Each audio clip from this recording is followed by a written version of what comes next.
got a great tone to play, you know. Hello? Have you ever snogged a lady? We had a technical problem. Are we on? Yeah, we're on there. Can I swear? Shit! Welcome to Crunch and Roll. My name is John Fox, known to some as Foxy, done breakfast shows across the UK, more recently some work for the BBC. Now, hands up who's listening who works or has worked in radio. Hands up. That's it. Okay. Now, keep your hand up if you started your career on Radio 1. Would seem just Kam Kelly then.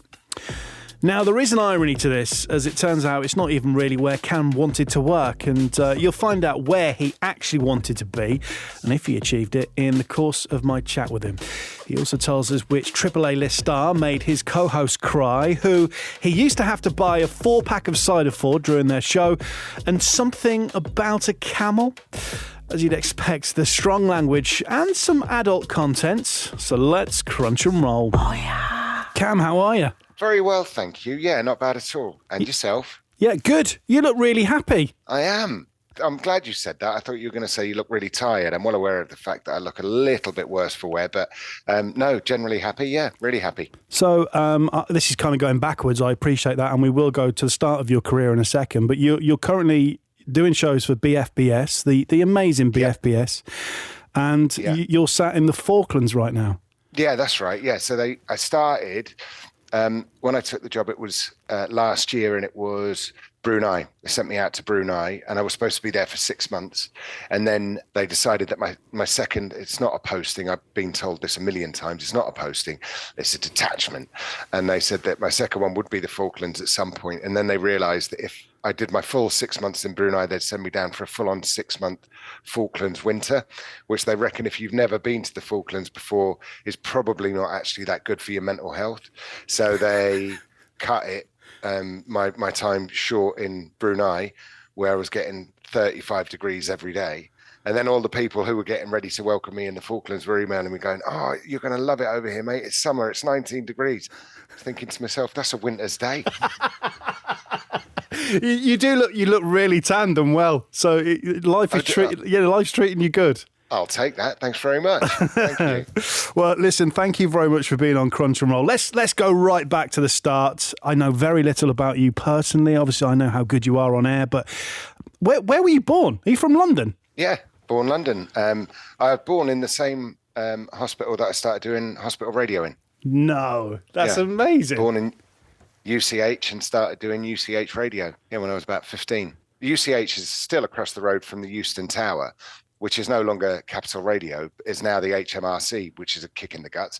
But it used to be Capital, and I had this fantasy every time I was on air at UCH that Richard Park had a line, because they were so close, Richard Park could listen to hospital radio DJs and then handpick them from UCH radio.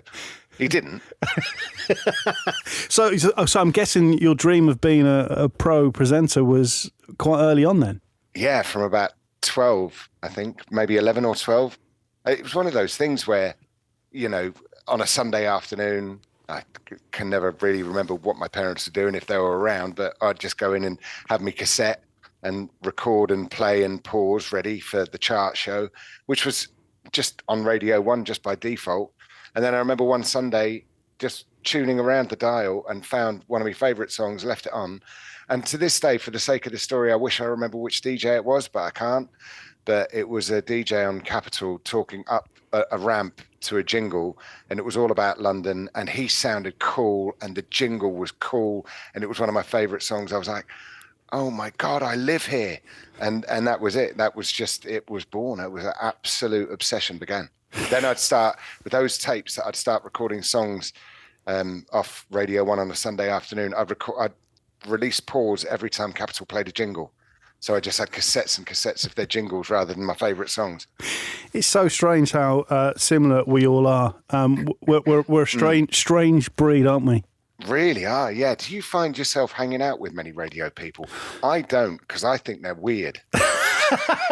Do you know, at the time of recording, I'm about to spend a Friday night with a room full of them. So yeah, but don't you find the problem with that is like I've come up with the collective term for a bunch of radio presenters, by the way, because from back in the smashy and nicey days, and a lot of presenters still do it now, they pronounce their T's as D's.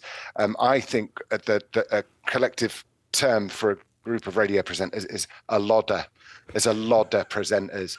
A lot of presenters in one. And don't you find if you are out with a lot of presenters, everyone's on?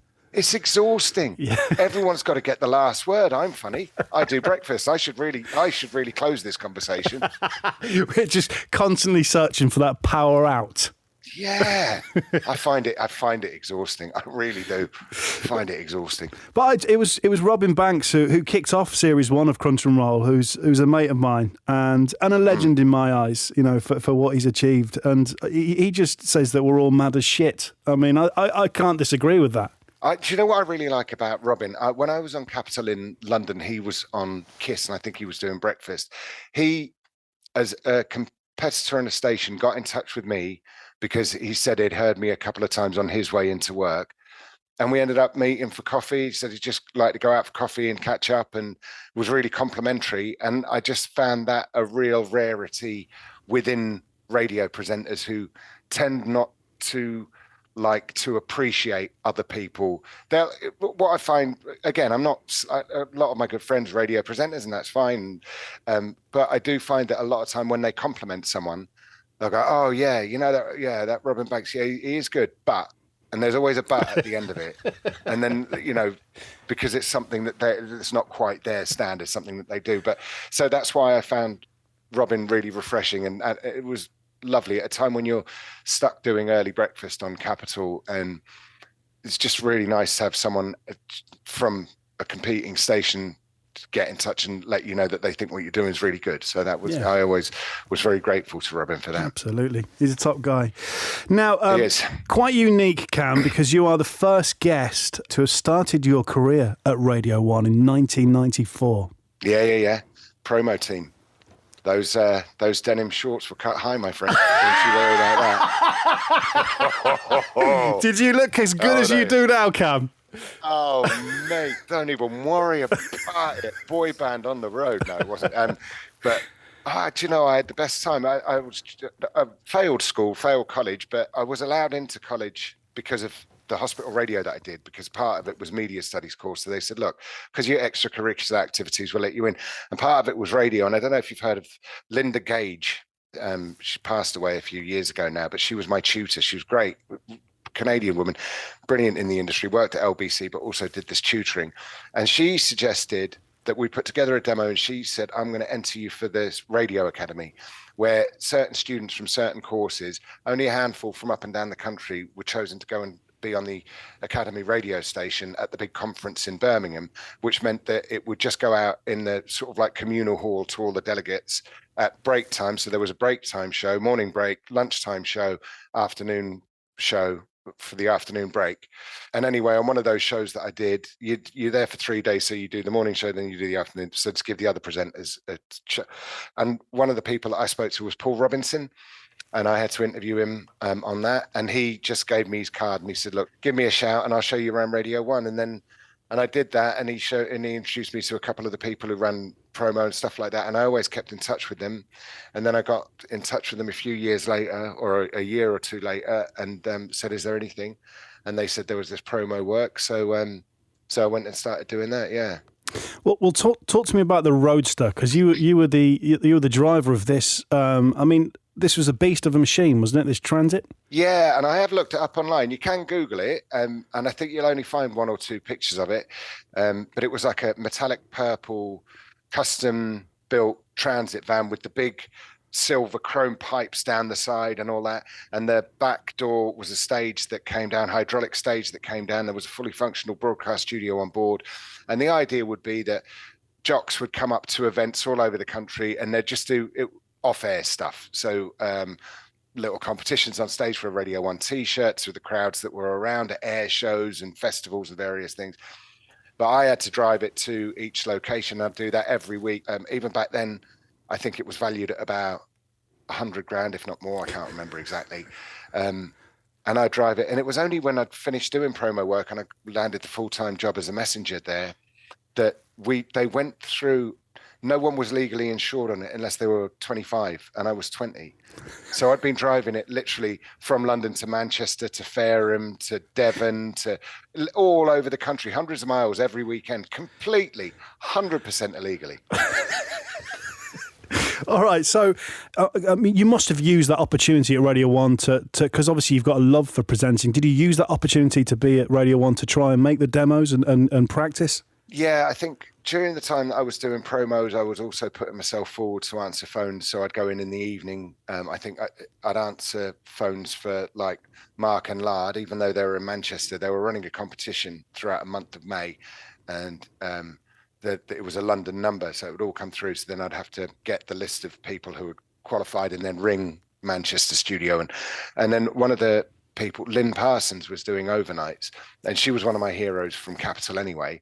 And she was so kind to me, and she set up studio time for me, and so I could get in there and make demos and, you know, mess around and just talk up 30-second ramps into a 1FM jingle and all this kind of stuff. And she was really, really kind and really helpful. And even when there weren't promotions and there weren't competitions going on, which meant me going in to answer phones, she would make sure that I could get in and use a studio to record stuff. And that was all before I got the job as messenger, which put me in the building 5 days a week for as long as needed to be there, and which was just brilliant. But there are so many lovely people, and I've been blessed really to have met my dream lineup from Capital that made me want to get into it in the first place, and not one of them has been anything but lovely. They say don't meet your heroes, don't they? But I think all of them have been amazing, and the likes of Clive Warren, Lynn Parsons, Pat Sharp, they've all been really helpful within my career and helped me to get to the next level at certain different times.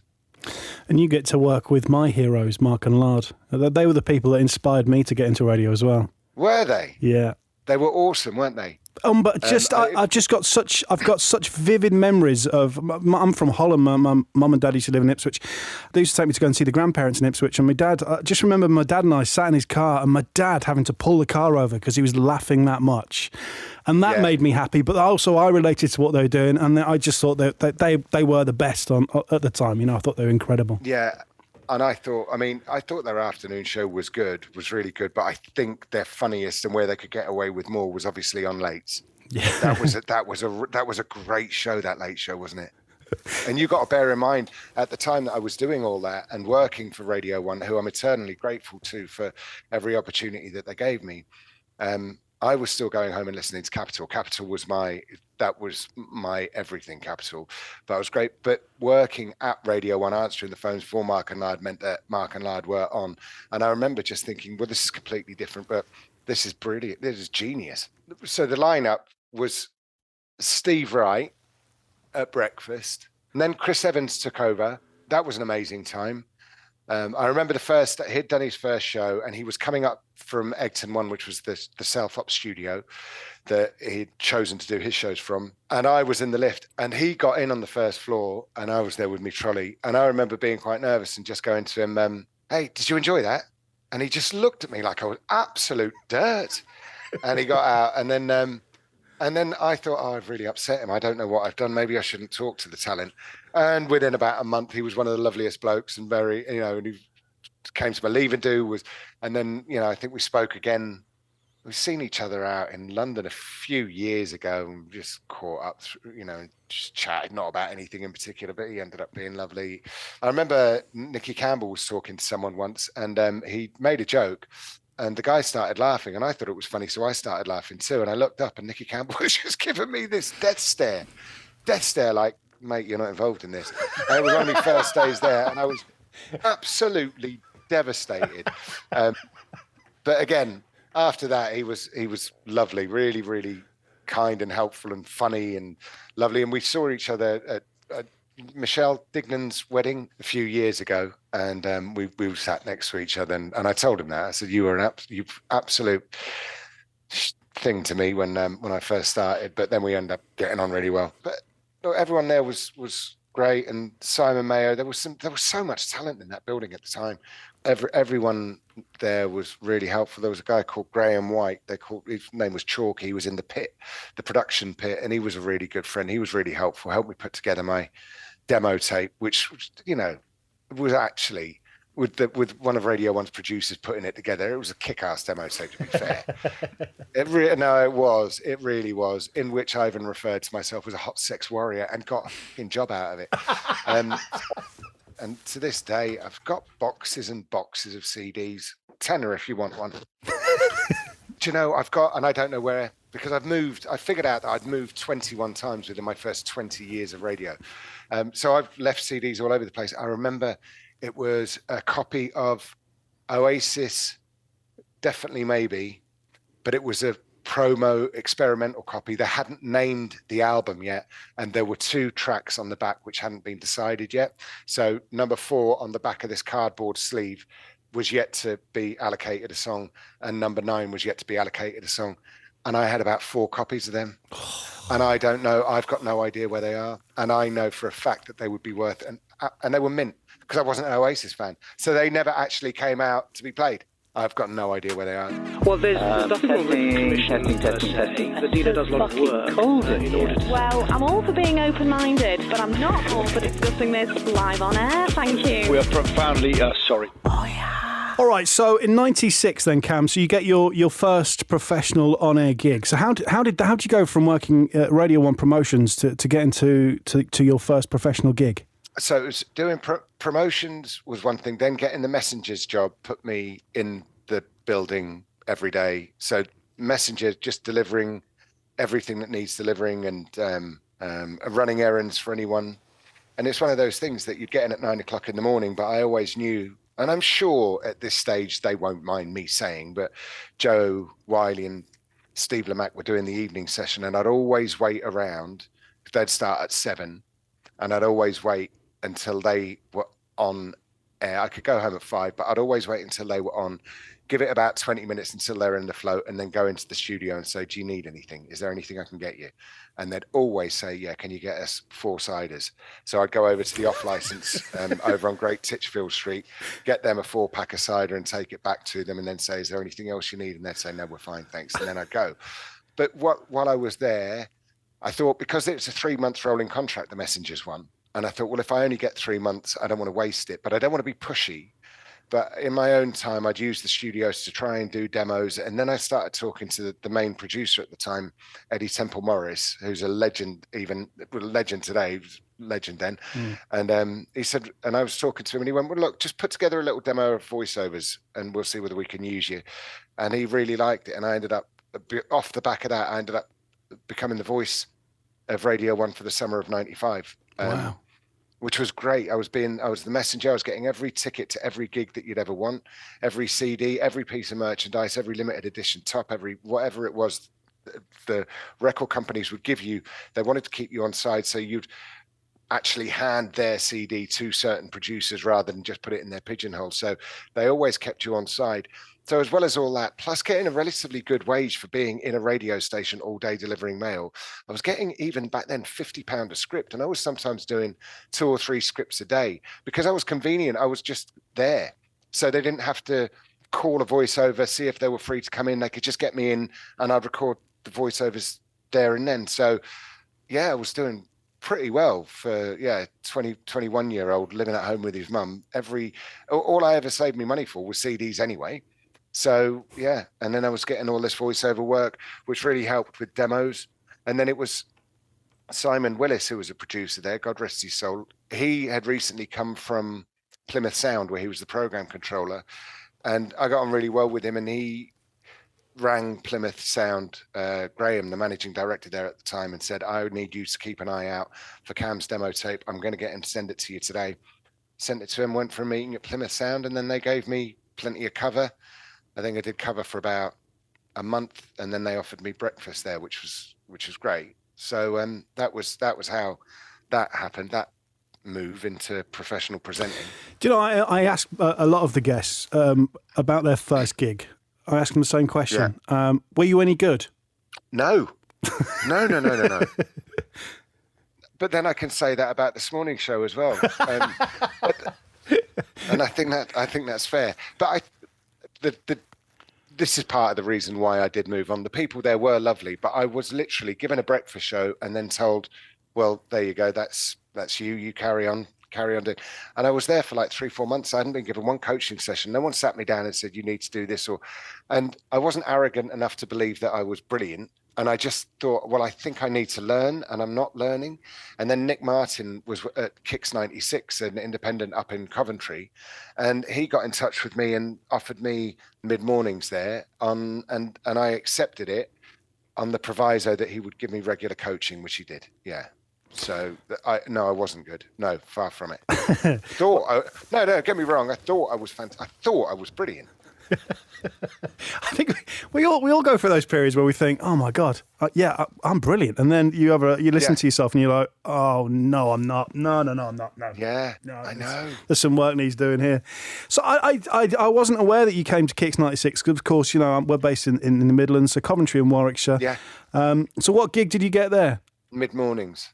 So I went from Plymouth Sound, which was a market leader. So it was just, essentially, without being too condescending, it was Devon and Cornwall's Mercia FM. So I went from breakfast on that to mids on a station that had the same listenership as the breakfast show at Plymouth Sound. The entire station had, and I went to mid-mornings from breakfast. But I do think it was invaluable in that he really did. He taught me loads of just simple stuff, but just slow down a little bit, make things a little bit more clear. I see the point you were trying to make there, but it didn't land, and here's why it didn't, and this is why, blah, blah, blah, blah, blah. And it was a little bit of a gamble, but I think it paid off. I think it paid off in dividends, actually. What was it like moving from London to living? Did you live in Coventry? Yeah. So London, I moved to Plymouth first, and then I moved to Coventry. And what I didn't realise was that I was leaving London, which I'd obviously grown up in, and it's just steeped in history. It's all around, whether you take it in or not. And I realised, I think, after my first 2 months in Plymouth, and I couldn't put my finger on what it was. There was something missing, and I couldn't figure out. And the same within Coventry. And then when I moved to Bristol from Coventry, I just felt at home and I felt comfortable. And when looking back on it, what I realised was I left London to go to the 2 worst hit cities of World War II. Yeah. So anything that was there that was commercial was basically put up in the 50s, the late 40s, 50s, just concrete blocks with the city centre, with shops, all very square, all very grey. And the same, that was Plymouth, and the same in Coventry. And then I moved to Bristol, where there was all this history all around me. And it's amazing, you don't even realise that you're taking it in, but you are, and it's there. Do you know, I'm a big fan of Bristol. It's one of my favourite cities in the UK. I think it's, and you get to work there and live there. So, I mean, you were there for, 5 years of your time, and you go to an incredible brand. You go to Galaxy 101. How was that? Yeah, just anarchic, but brilliant. Absolutely. I think possibly the best. Generally, I've loved every station that I've been at, all the people that I've worked with. But Galaxy was it was a different level. At that stage, there were 2 stations that I wanted to work for. There was Capital, and then when I was in the industry, I'd heard of this Galaxy 101, which was a monster. And I got to go to that, and it was just incredible. And it was set in Bristol, and it was just over the road from Cardiff, which is another one of my favourite cities. Bristol remains my favourite city in the world. That's just that's a given. I fell in love with Bristol, and I think even the first time my mum came down to visit me, she went, "Oh my God," she goes, "This is your home, isn't it? This is where you're meant to be." And I was like, "I think so, Mum. Yeah." And this is where you and Sally become a team, and of course you go on to do other things together. You become quite a very good team together. Was it a marriage of presenters, or did you pick Sally, or did she pick you? How did that all work? I owe her my entire career, really. Things were going off at Kicks. There was change of management. Things were just getting messy. So Nick Martin knew Steve Parkinson at Galaxy, who was the managing director, and Nick said to me, "Look, why don't you just drop him a demo and a letter?" And Steve got back to me pretty quick and said, "Look, there's nothing going on here at all. Thanks for your interest. If you're ever in the area, pop in for a coffee. It'd be nice to catch up." So I did that thing where I'd never been to Bristol before in my life. And I rang, I think, rather than wrote. I rang And I said, I don't really have time to write. I'm seeing some friends in Bristol next Tuesday. Is that convenient to pop in for a coffee? And he went, yeah, absolutely. So what I said, well, I'll come down after my show and then I'll come and see you. Then I'll go off and have coffee with them. Obviously, like I say, never been to Bristol, didn't have any mates there. Didn't have any mates. And then, so I went down on that Tuesday and I went into the office and I sat down with him and Simon Dennis, who was the program controller. And they said, if you just give us 5 minutes, Sally will be in a minute. And I was like, okay. And Sally, what's that now? And they went, well, Sally currently does breakfast, so you're going to do a demo with her. And I was like, well, what for? And they went, breakfast. They said, we're thinking about you for breakfast. And I was like, what? But there was nothing going. You didn't even have weekends. I would have come down, worked in a bar and done weekend overnights. There was nothing going. I came in for a coffee just to make that initial contact. And I met Sally. Me and her instantly just got on. And we went for a cigarette. That was one of the first things that we had in common. Went for a cigarette. We just started laughing. And because part of the thing was, I said, I hate doing demos and stuff. And she was like, I know, I can't stand it myself, blah, blah, blah. Anyway, we went back up and we started doing it. She was like, this is some of the stuff we did on breakfast this morning. And she gave me, and do you know what it was? And it was a story about, it was in a magazine called Bazaar, I think was the magazine. And it was a story about a guy with a fetish of getting dressed up in latex and going into lakes and pretending to be a fish. And that was his turn on. And I remember, I know, and Sally gave me this thing and I went, did you do this on the air this morning? She went, I kind of mentioned it. And it ended up, and it's not even that funny. And it ended up, I was just like, but what if someone's fishing and then I just put my finger in the mouth like he was getting a fish hook in his mouth and then tried to talk. And we just caught each other's eye and just started laughing. And that was it. And crashed the vocal of Ultranate because I couldn't find the mic fader because it was a new studio. We were both pissing each other, couldn't breathe, crying, not even sure what we were laughing at. And then eventually, so laughing all over Ultranate, it eventually pulled the fader down. Do you know, and I remember leaving thinking to myself, I fucked that up. I fucked up my opportunity to be at Galaxy, but I think I've made a friend for life because someone who I laugh with like that's someone who's going to stay with me. Anyway, Steve and Simon said, look, we'll let you know in a couple of weeks. And I hadn't heard anything. So I thought, oh, fuck it, what have I got to lose? So I rang them and I said, look, I just wanted to ring just to get it from your mouth rather than speculating. And they went, oh, we're offering it to you. We want you to do breakfast. I was like, what? They were like, yeah, we asked Sally. And she said she'd love you to do the breakfast show with her. So it was down to Sally. Sally tried out with a few different guys and she could have chosen any one of them. And she chose me. I don't know what would have happened if she didn't. And I don't know whether I would still be in Coventry. And I don't know whether I'd still be in radio. I genuinely don't know whether I would have had the career that I'd have had if she hadn't said, yeah, let's take a chance on him then. And do you know what? I constantly teach my two young girls not to lie. But Cam, there's a perfect example of why perhaps a little white lie now and then does you all right. I mean, you had no friends in Bristol. Oh, yeah.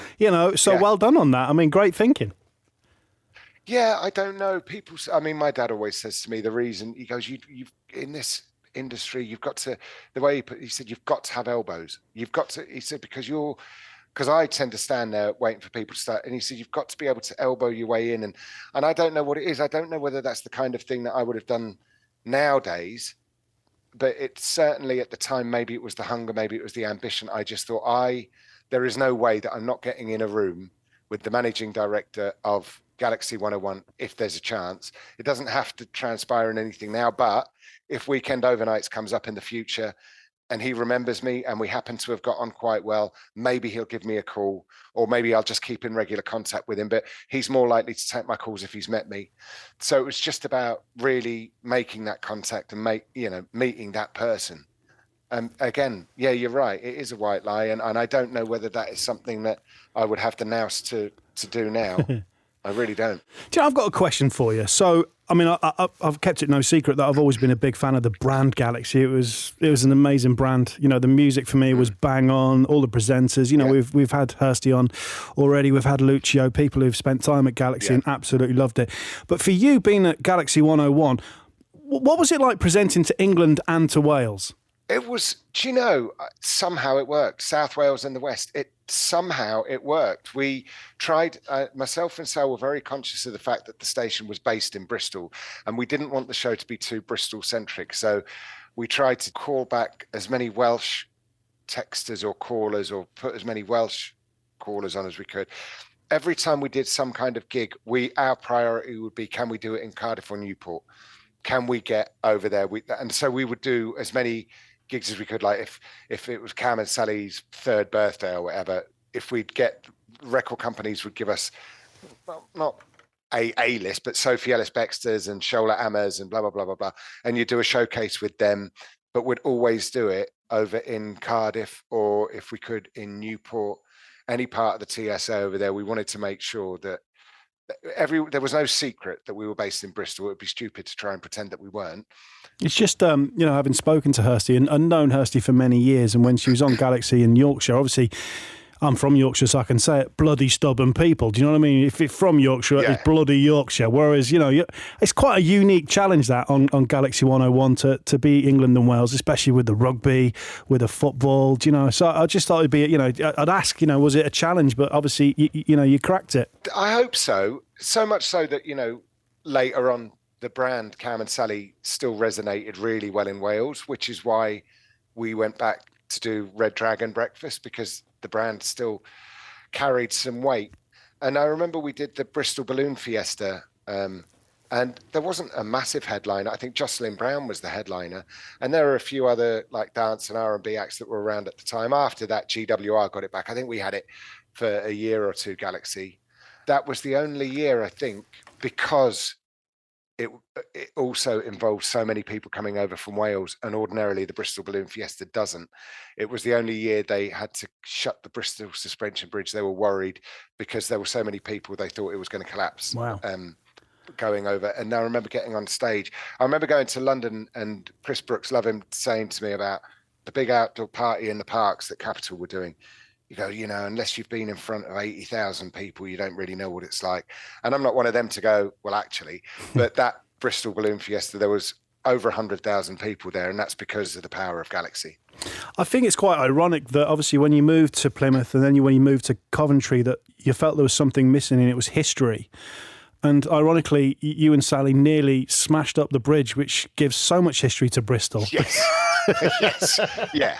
I wouldn't say it was me and Sally. I'd say it was the brand, the Galaxy brand, for sure. So GW Network. So this is when I must have just started at 210 in 2005. So you doing Core Evening. So were you on your own, or did Sally come with you?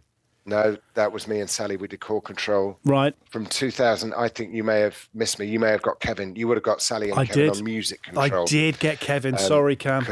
Yeah, that's all right. Because I was tempted away in 2005. And that was hard to do, leaving Bristol and leaving my radio wife, leaving Sally. But it was an opportunity to go to my hometown and literally every day say 95.8 Capital FM. And so I couldn't turn that down. Core Control was brilliant. We wouldn't have left. It was look, and I think me and Sally both, the versions of the story pretty much similar and pretty identical in that the vague idea is there. Whether we get the details exactly right or not, I don't know. GWR, ever since Kam and Sally had been on Galaxy, GWR came at least once every 6 months with an offer to go over to GWR Bristol.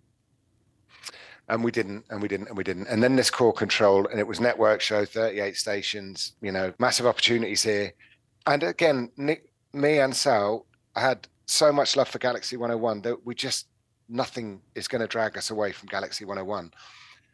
And I can't remember exactly how it happened, but we ended up going to Core Control, and it transpired. We found out while we were at Core Control, months later, GWR were in the process of buying Galaxy, and they were the ones who made sure that we would leave Galaxy to go to them.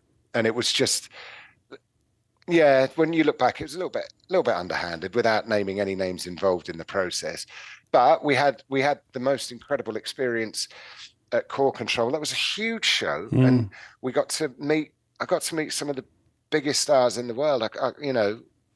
It was a lot. It was a lot of work. They were 15-hour days every day, but it was. I think we put out a decent product. I think it was relatively polished. Do you know, it's interesting because obviously we've chatted to Graham Torrington, and iconic late night radio presenter.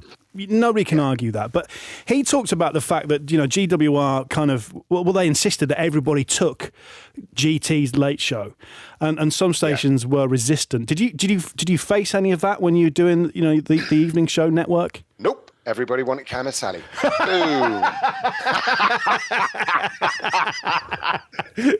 It's funny because it's true. We're having a party. The thing about Core Control was we had to do sometimes 3 or 4 interviews a day, plus I'd have to edit down an interview for that night. Every record company wanted everyone on Core Control because I think outside of Radio 1, it was the second biggest show for that demographic. What I found was a lot of the newer artists coming through who their first single had maybe got into the top 20, and they'd come in with this swagger of arrogance, and you just think to yourself, what are you doing? And then they never do anything after that. It was the lovely ones who went on. And I think the people who have earned the right to be dicks weren't, apart from one. I didn't think she was a very nice person because she upset one of my favorite humans in the world in the form of Sally. We had an interview with Madonna face to face, didn't like it. Sally ended up in tears. We called it early and we went. And part of the reason for that was we were on the train to London and we had been told you have 20 minutes with Madonna face to face. Then the powers that be said, we want a network drive time special about Madonna. So here are a bunch of questions that you have to ask her, because we can get those questions as self-contained answers and we can put them between songs over an hour, and that's going to go across the GWR network, a Madonna Drive Time special. The rest of the 20 minutes that you've got with her, you can ask your questions for Core Control. All right. We're on the train. We get the record company. Yeah, she's running late. You've got 13 minutes with her when you do get here. By the time we got there, they said, you've got 10 minutes with her now because the day's just really dragging on. And then I think we had to call someone to cover Core Control because she was running like 2 hours late. So we couldn't even get back to do Core Control that night. And by the time we got her, it was 5 minutes. You've now got 5 minutes with Madonna. So Sally was trying to ask the questions that they wanted for this network drive. And I was trying to ask as many questions as I could from our interview and try and take it down the more youth kind of route and a little bit cheeky and a little bit. And she just got really rude with Sally because Sally asked her about, are you planning to have any more kids? Can't remember how many. I think she had Lourdes and Rocco at the time. I don't think she had any more. I don't know. And Sally asked, are you planning to have any more kids? And she went, have you got any kids? And Sally went, no, I don't. And she went, well, stop living your life through me. And where did that question come from? Why would you ask me that? And got really, and that was it. And I just saw tears start rolling down Sally's face. No compassion or sympathy or regret or any sort of like, I'm sorry, was that, just stared at Sally while she cried. And I think I called it. I went, right, that's it. Let's go. Done. That's it. Although to this day, Deeper and Deeper, it's a fucking big boy tune. All right. So look, we've waited long enough, Kam. The last half hour of this pod, you've made it no secret that obviously as a London lad, you wanted to be on Capital. And you did it. You realised your dream. So I want to know the process. Is it a phone call? Is it an email? And what were your emotions when someone got in touch and said, Kam Kelly, we want you on Capital? I don't even know if I can describe. I can remember where I was, and I tell you this much: it's weird, isn't it? Things happen for a reason. I was going through a really, really bad situation in my relationship, and it was horrible, and it was just a really horrible time in my life. And I remember getting this London number just randomly called me on my phone, and I went outside the studio to take it. It was probably about 4:00 in the afternoon. It was Keith Pringle, who was in charge of Capital at the time. And he said, Kam, would you be interested in talking to us at Capital? And I said, yeah, I would. Yes, of course I would. He said, okay, well, look, if you're interested in having a chat with me, he said, when are you free? And I said, well, look, I've got to do Core Control and we finish at 10, never usually leave the building till 10:30. He said, if I can find a place to meet you for a drink in Bristol, I'll get a hotel and I'll stay out. And I think it was the following Wednesday, I went after the show. I didn't even tell Sally, I don't think I told her. But I remember thinking to myself, A, this is my dream come true. B, this is coming at one of the worst times of my life. Although I think we all know that moving locations geographically doesn't get rid of any problem, but it just seemed like the right thing at the time. And I went to meet him, and we sat there and we drank copious amounts of red wine, and he offered me there and then Capital FM early breakfast for about 15 grand more per year than what I was on at Core Control. And it wasn't about the money. And with the classic Capital carrot of, you'll do early breakfast for 6 months and then we're going to give you daytime. Because I was like, my concern is that I'm coming from a show with 1.6 million listeners a week to a show with 50,000 listeners a week. He went, but it's Capital. And that was the argument, wasn't it? And I was like, yeah, you're right. It is. It is. And that is it. I get to say that every day. I remember thinking, this is incredible. That 12-year-old kid, that 13-year-old kid would not believe that there are 2 hours every weekday on 95.8 Capital FM that are reserved just for him. Just for him. I remember thinking that's just the most incredible feeling in the world. Can you remember your first link? I'm pretty sure I started it 95.8 Capital FM and was proud as punch to have done so. And I think I finished it with 95.8 Capital FM. Thought, I'm not going to be able to say that enough. Yeah, mate. Loved it.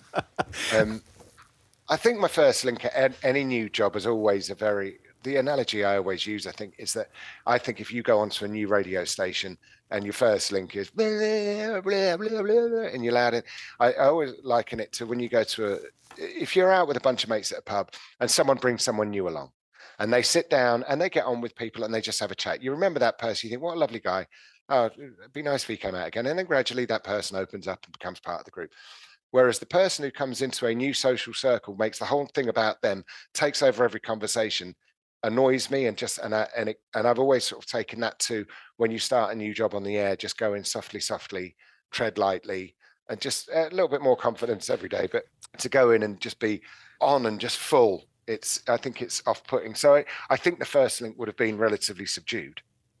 It's interesting, isn't it? Because obviously on Core, you'd have been presented, as you mentioned, to 1.6, 1.7 million people every day.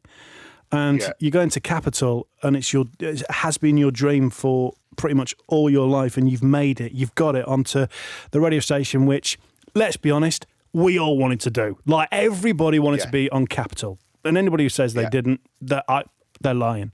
I just wondered, like, the nerves. You must have been, even though you'd been presenting to 1.6, 1.7 million people, you must have been shitting yourself, Cam. Yeah, bricking it. Absolutely bricking it. I mean, I mean no disrespect to those who came before me on that shift. I think, some great presenters did it, but I always remember it as Richard Allinson's shift. And they, to me, were the shoes that I had to fill. And just to be on the same frequency as the greats, and to say the station tagline that Kenny Everett once said, and in the same studio that Chris Tarrant did. I missed him by about 2 years. I thought Johnny Vaughan was incredible, an amazing presenter, but as the kid in me was in love with Chris Tarrant. And so the fact that I got to use the same studio, the same mixing desk that he finished up his career at Capital in was a big buzz as well. But yeah, it was nerve-wracking. And I did feel starstruck going into, and that didn't stop for a while. Even with the confidence with the show, I felt starstruck by the building and the frequency pretty much every day that I was there. Do you know, it's amazing to hear. Like, I love the fact, and we've spoken to a lot of people who have managed to achieve what they set out to do, and that's exactly. I know the answer is going to be because you have to pay the bills, but when things come to an end at a place that you've achieved your dream, I'm guessing part of you's thinking, well, done it, mate. Might as well do something else now. Am I right in thinking that you were doing early breakfast, but potentially mids came up, and then it kind of all went south from there? Yeah. There was, again, I'm not going to bring any names into it. And I actually think I get on well with, we've spoken a couple of times on text over the past few years, and everything's very, very nice. I got a lot of respect for the guy. But at the time, there was someone who 100% didn't want me to, wouldn't allow me to leave Core Control, and promised me that all I'd ever do is early breakfast on Capital. If you leave, you're leaving opportunities and a massive show that's only going to get bigger, and a world of opportunities. If you go there, I promise you, I look me in the eye, I promise you, you are only ever going to do early breakfast. You'll never get off that shift. Then GCAP happened. And so the two companies merged after I'd gone there. So all of a sudden I was working again for a bunch of people that I had left to go to Capital. And then one of those people was in charge of Capital for a while and had negotiated with my agent that mid-mornings would be the next step for me. And then during that period, the other person who had promised me I would never, ever get off Capital early breakfast, he came in and my agent went in to negotiate a mid-morning contract and he went, no, we're not giving him a new contract at all. He's off. And I remember sitting down with him face to face. He went, see, I promised you, you'd never get off that show. Oh, my God. He won. I mean, if you're going to do it properly. You're sitting in the chair that Richard Park used to occupy, and I've got a feeling probably does occupy again. But that's a kind of move. I remember being gutted, but thinking, you got me.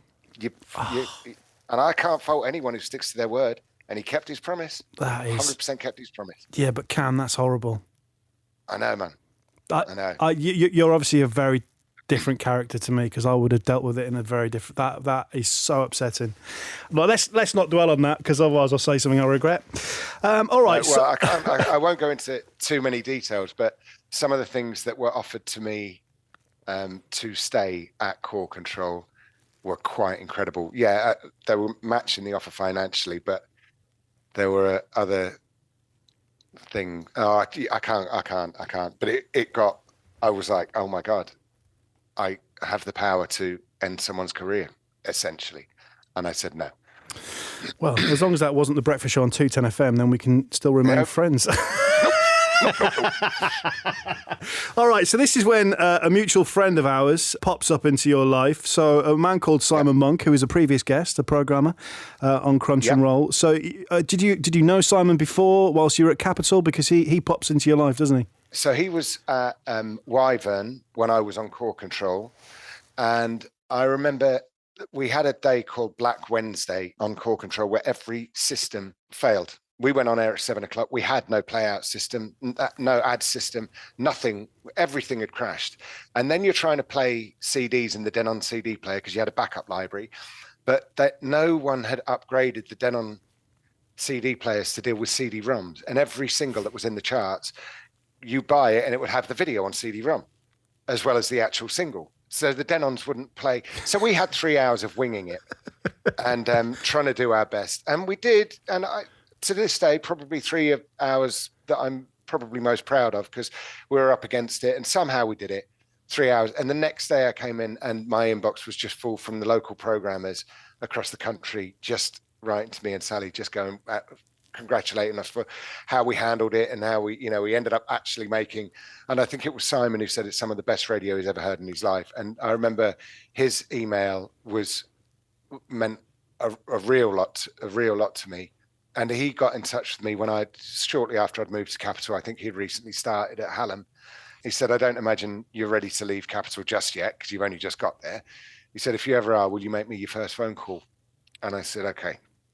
And I respected him for that.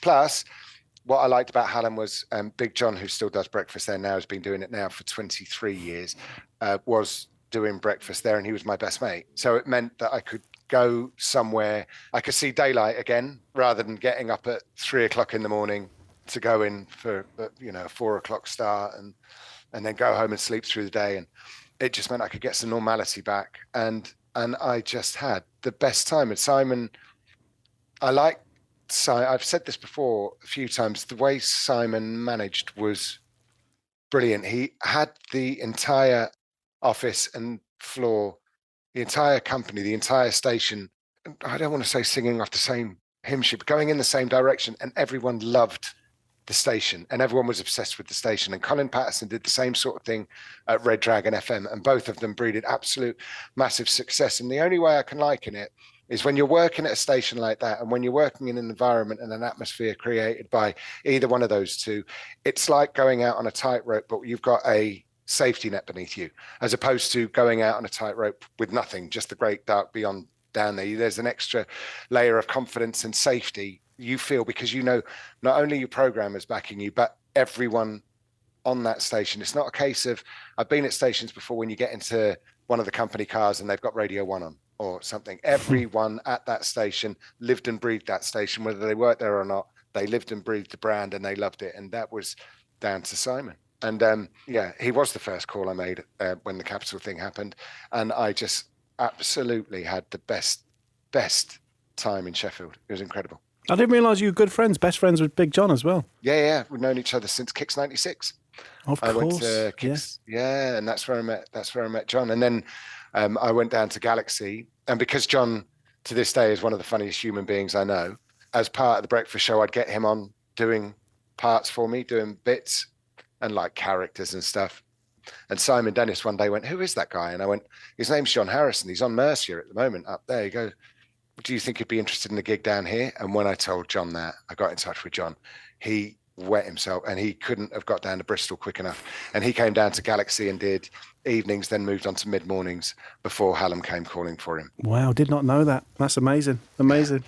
Now, it's nice because the next move, you go to Red Dragon in Wales, and this is quite rare because you're then reunited with Sally after a few years apart. And that doesn't, I've worked with two blokes in my life who I absolutely adore and I've enjoyed every second of doing breakfast shows with them. But I can't imagine I'll ever work with them again. And that must have been a magical feeling when you were able to be reunited. Yeah, I mean, the thing with Sally is, and to this day she remains, she's like the older sister I never had. And my two younger sisters consider her our older sister as well. Sure, she'll love the fact that I keep using the word older, but essentially she's one of my closest friends and she is family essentially. So that meant that during the times that we weren't working together, whether it was in London or whether it was in Sheffield, we kept in touch. We'd speak once or twice a week. And then of course she just took time out. She wanted to take time out from radio and she was having a kid anyway. And we were in touch. And when I spoke to Red Dragon, I spoke to Colin and I said, if you can convince Sally to do it, then I'll come down and do it. If you can convince Sally. And then I told Sally, because I don't know what the original plan was. And I think they hadn't thought, because I think Tony Wright, who was there as well, who's still one of my best mates now, he was deputy program controller. He was the one who made the call to me. And he said, I don't think Sally would be up for getting back into radio. And I said, well, let's sound her out. Let's not rule it out, because I just thought I'm not going to the other side of the country uprooting everything if they're going to just put me with and other and go, well, hopefully this works. And luckily Sally was well up for it. Yeah, it was like we'd never stopped working together. Was it really? I was going to ask, what was it like first? Yeah. Just straight back into it. It was so comfortable. Yeah, perfect. Absolutely loved it. I mean, unfortunately for you, Capital follows you around because then, of course, they rebrand Red Dragon to Capital South Wales. When you heard that, I mean, obviously you weren't told by management. You'd have read that in Radio Today like we all do. We all find out about our careers on Radio Today. Did your heart sink at that point? A little bit. I think they'd alluded to it. Everyone at Global was called to London like a few months prior to the big rebrand. And to be fair to them, Stephen Meyer and Richard Park, Ashley Tabor on stage, and they were interviewed by James O'Brien, actually, who to this day is, I think he's my absolute hero now, if we're looking at current day broadcasters. But I think he held them to, because they announced that they would be making changes and they would be trying to roll out one brand, and they gave us all fair warning. They didn't give us an exact timeline, but it seemed fair. And when they did do it, I was devastated for Red Dragon. As a brand, I just thought it's an incredible brand. I also thought it just resonates with South Walians, with the Welsh. It's just a great brand, and it's been there, and there's no doubt from where it's from, where the content is taken from and delivered to. And I thought, I was devastated for the loss of Red Dragon.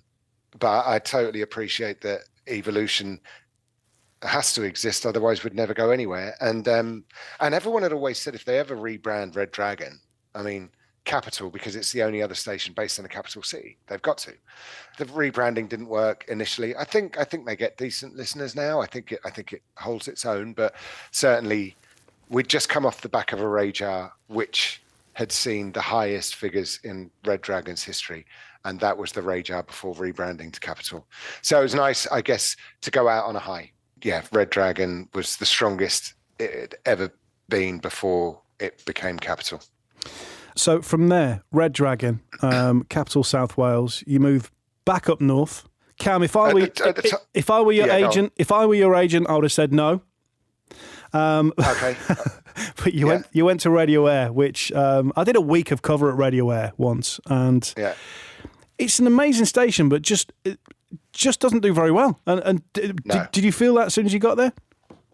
Yeah, look, I mean, and this is this testament to Simon, really. When I was at Hallam, Radio Air asked me from within the group, and Simon said they're going to come to you this afternoon, and this is what they're going to ask you. And they asked me whether I'd be interested in going to Radio Air to do breakfast, pay rise 5 days a week as opposed to 6 days a week, but it would be Radio Air breakfast. And I sat down with Simon, who was my boss at Hallam, and I said, what do you think? He said, mate, it's up to you. Personally, he said, I wouldn't. He said, I don't want to lose you, so it's easy for me to say that, but he said, I think you're onto a good thing here at Hallam, and I don't think that would be a particularly good move for you. And so I said, yeah, okay, fair enough. So I turned it down straight away. The difference was that I was with a partner, and we had a house in Sheffield. So we were always moving back up north anyway, and I needed work, and an opportunity presented itself. And so I went, and it turned out the people at Radio Air were absolutely lovely. There was, again, wouldn't dream of naming names. There was one person who just made the entire experience an absolute, and I love everywhere that I work, and I try and buy into every brand that I work for, live it and breathe it. But there was one person who made it, I can't say a living hell. And I think nightmare is a bit, when you look at the kind of nightmares that people do go through, it just was a real low point. And it was around the same time that things were going really south with my partner at the time, and there was a lot going on, and there was just no compassion. It was just horrible. It was not good. It was a relief when I came off air one day, and I was called into a meeting, and I knew exactly what was going to happen. It was a Friday. I knew exactly what was going to happen, and I was just told there and then, that was your last show. Get your stuff, get gone. I was on a 2-year contract, and I'd done 10 months of it, and they said, he said, I'm only going to give you 2 months or something. I can't remember what it was, but it wasn't even anyway. I don't want to get into that territory because I think I said to you on another occasion anyway, like when Bauer took over Sam FM, they were so ridiculously generous, and actually they were a great group, and the people that I still know within Bauer, I think there are some great programmers there. I think there's some great visionaries there. I think there are some great leaders there, and they were really, really kind to me when I left Sam. They were very, very generous in their redundancy. So I'm not tarring that one person with the Bauer brush, but it was just a bad time. Once you're told that you're not going to be part of Radio Air, I mean, what do you do? You walk out the door? I mean, what were your plans? At that point, again, they was going to give me, I think, 2 or 3 months worth of contract. So I just thought, well, this will be a nice time to stop and breathe through anything.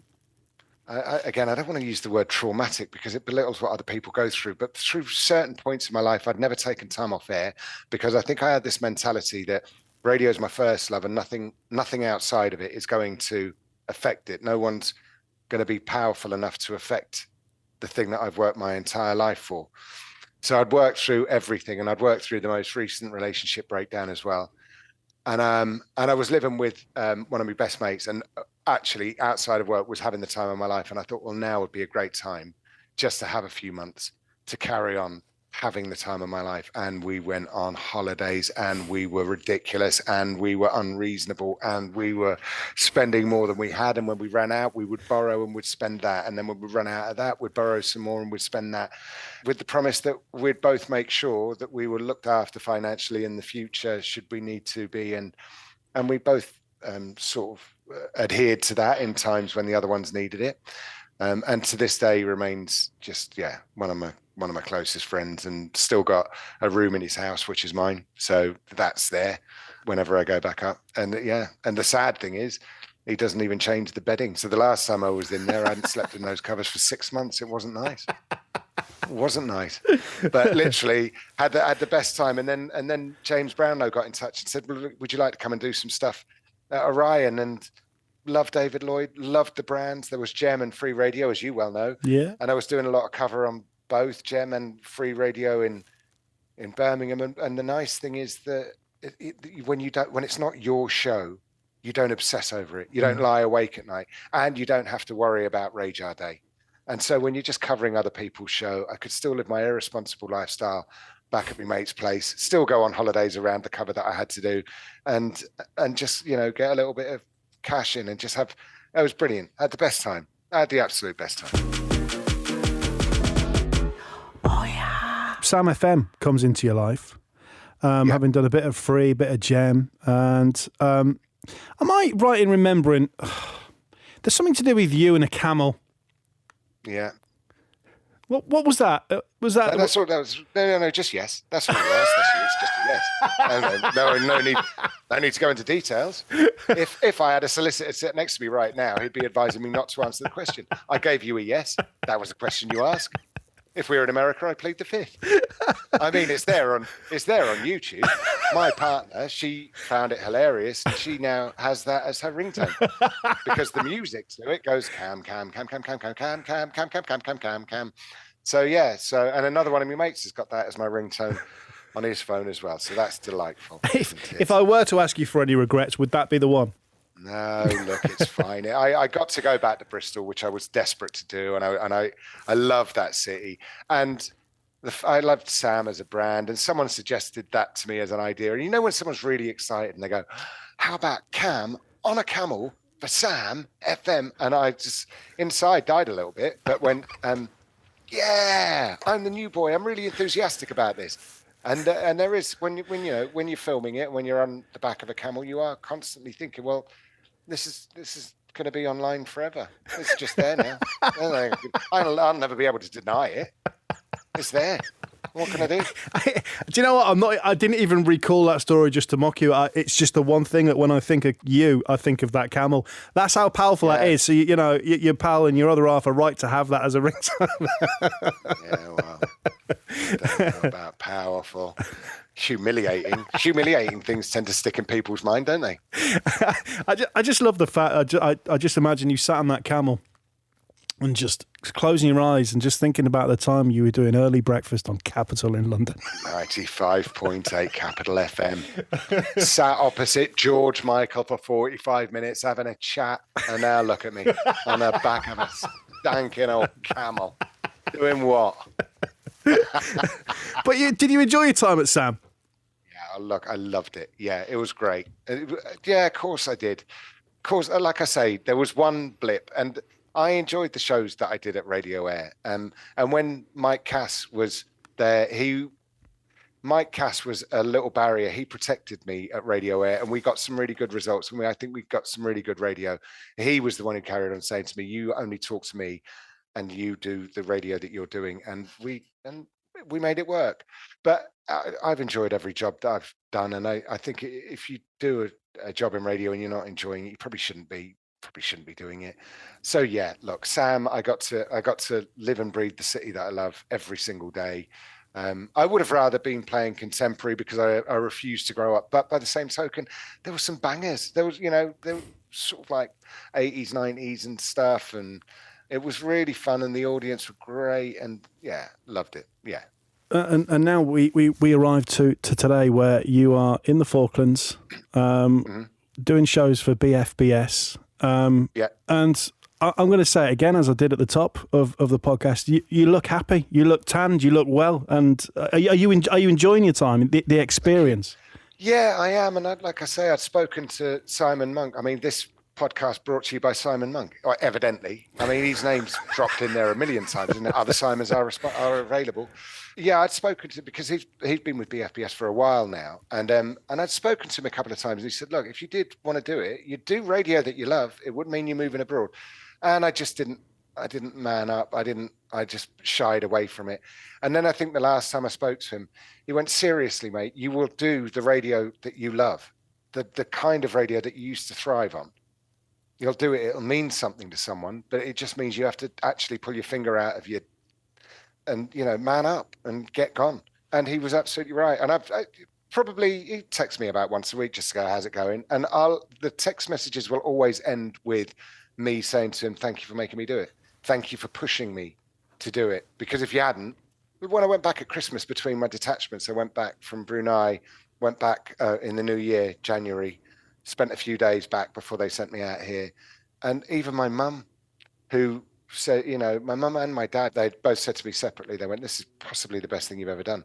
And they said, I can't remember seeing you this happy or excited about work. My thought process was, if I don't do it, and I've been offered this opportunity to travel the world, getting paid to travel the world, living rent-free in a cost of living crisis at home, all subsidized living, all perks, everything, working with an incredible bunch of people, for an incredible bunch of people, I thought, when that time comes that you draw your last breath, are you going to look back and go, you bellend, you could have done that.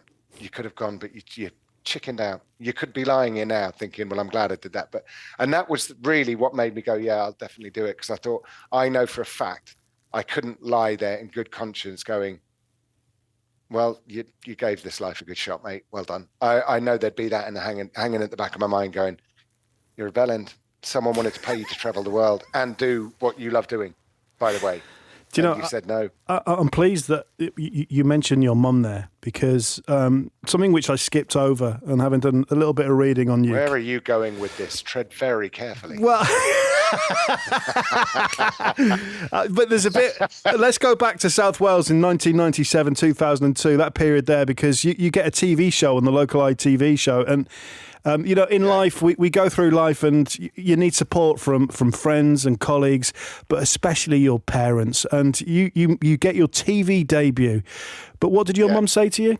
I remember speaking to her on telephone, and I'd sent her a copy of one of the shows. It was a 16-week TV show, very low budget, but it was on the local ITV station for Bristol in the West Country, HTV, 11 o'clock on a Thursday night, prime time. I'd sent her a copy of it, and she'd watched it, and she rang me. And I said, well, what did you think? And she went, I think you need to stick to radio. And that was, yeah. She said, I don't mean that. She said, but I'm your biggest fan. And she said, the one thing I'm never going to do to you is lie. And she said, I think you're great on the radio. TV's not really your thing though, is it? So it was like, well, no, I guess it's not. Well, it's not now anyway. But I finished the 16 weeks, did the 16, saw it out. Awful. Absolutely awful. Oh, terrible. Well, listen, Kam, thank you so much for doing Crunch and Roll. You were a name firmly at the top of my hit list to get on, and thank you. I can't thank you enough for sharing. I don't know, I often ask this to some of the guests. I mean, have you ever gone through your career like this? I did a couple of things recently. There's a guy, James, lovely guy on there, and he does a thing called Your Take on YouTube. Did that before I left Bristol, so maybe a year ago. And I found a little bit like this, actually. You find yourself just happening upon parts of your life that you'd completely forgotten about. It's a little bit like a therapy session. I think on the last one, I actually started welling up when I was talking about Sally, so I made sure that I didn't get too flowery about her today. But yeah, no, I found it, and I was really grateful, honoured, in fact, that you asked. So thank you very much. Well, as always, we get our guests to read the end credits, and we've got the voice of Radio 1 from 1995 to read Crunch and Roll's end credits. Okay, right. So from what I can remember from delivering Radio 1 summer of 95 reads, they were supposed to be very emotionless.